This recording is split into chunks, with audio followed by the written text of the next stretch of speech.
In this section, we're going to discuss calculating monthly mortgage payments. Now, on the SAFE exam, you're not allowed to take a financial calculator into the exam with you. Therefore, you will not be required to perform any calculations that require a financial calculator. You will be given a four-function simple calculator. That's just a calculator that does plus, minus, divide, and multiply. You'll be given one of those at the testing center, so all of the problems on the exam may be completed with that calculator. So in this example, calculating principal and interest payment would not be required on the SAFE exam. What we are going to do with this example is we're going to calculate the principal balance that's remaining on this loan after the first payment.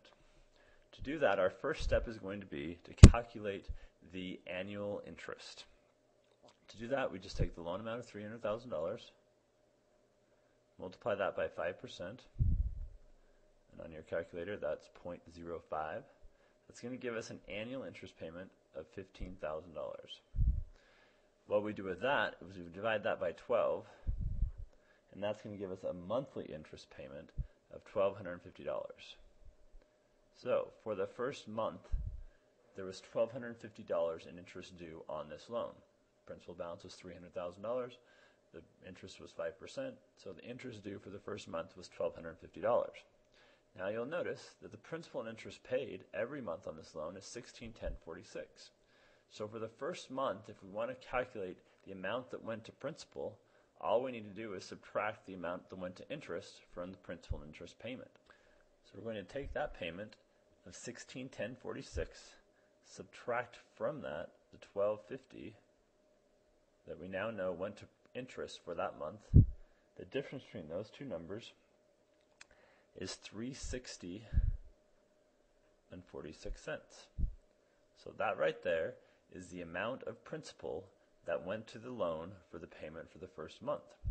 If we want to find the principal balance at the end of that payment, all we do is take the loan amount at the beginning before that payment, which in this case is the beginning loan amount of $300,000, subtract from that the $360.46,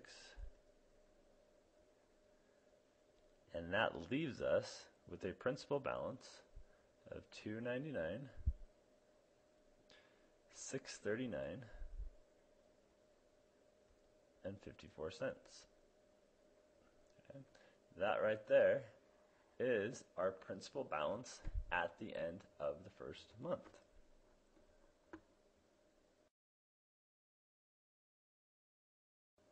Now we're going to get a bit more complicated. We're going to calculate the balance at the end of the second month.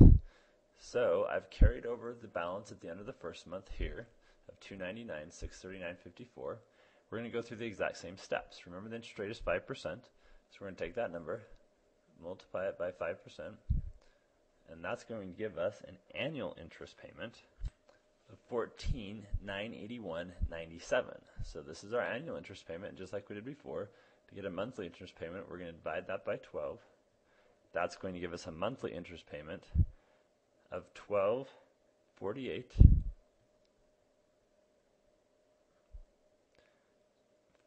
And the actual answer is 0.498, so we're going to round that up to 50. So that right there is our monthly interest that's due for the second month.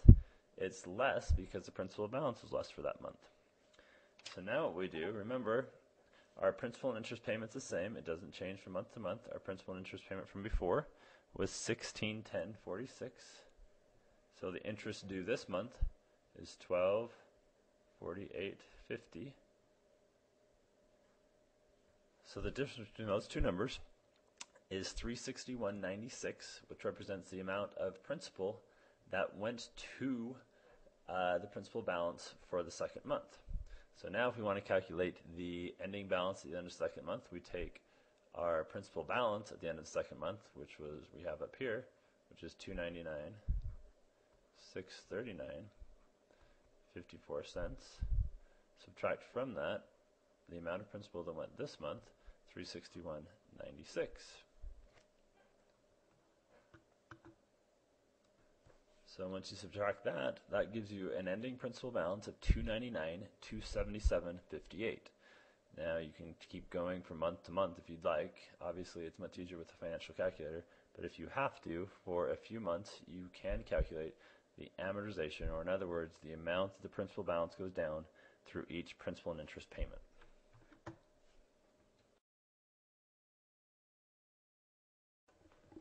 So we're going to continue calculating the rest of the monthly payment on a mortgage payment. We're going to start with the most complicated part, and that is the mortgage insurance payment.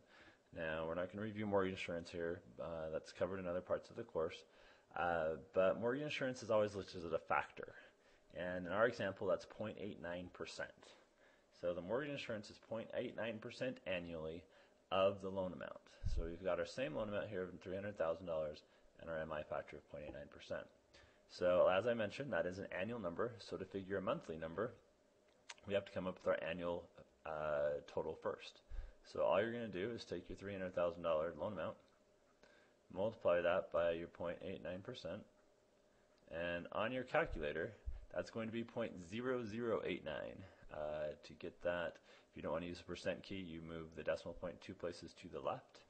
And once you do that calculation of $300,000 multiplied by 0.0089, that gives you an annual number of $26.70 even. Okay, that number right there represents the annual mortgage insurance payment on the loan. We want to figure a monthly payment, so it's going to be pretty easy. All we're going to do is divide that number by 12, and that's going to give us our monthly mortgage insurance payment.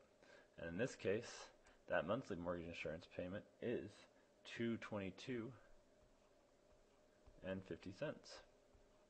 So that right there is how much you will need to add to the borrower's monthly payment for mortgage insurance. You can see that's a lot of money.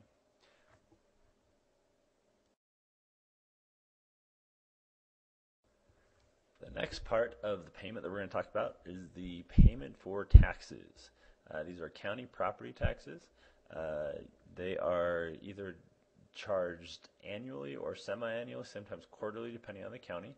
But we're going to collect a monthly amount in the borrower's monthly payment.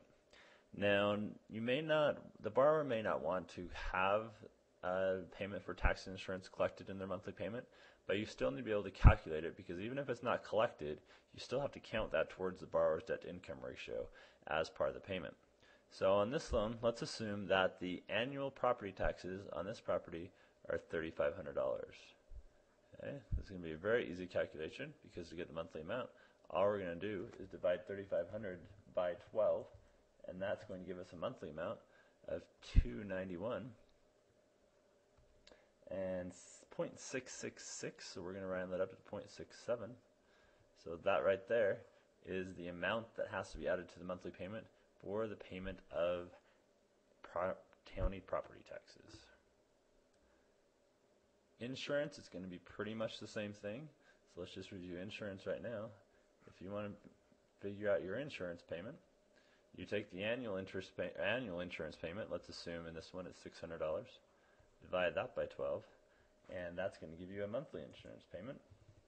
And in this case, when you take 600 and divide by 12, that gives you a monthly insurance payment of $50. So now let's figure the total monthly payment for this borrower. If you remember, we have our principal interest payment pulled from before, and we're going to add to that three things in this case. We're going to add mortgage insurance, taxes, and hazard insurance. And if you remember from before, our mortgage insurance payment was $222.50. Excuse me, $222.50. We're going to take our hazard insurance payment of $291.67 and our insurance payment of $50. We're going to add all those numbers together, and that gives us a total principal, interest, tax, insurance, and mortgage insurance payment of $21.74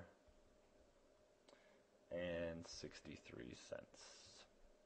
Most likely, because there's mortgage insurance, the lender will require that this account be escrowed, or that all of these amounts be included in the monthly payment.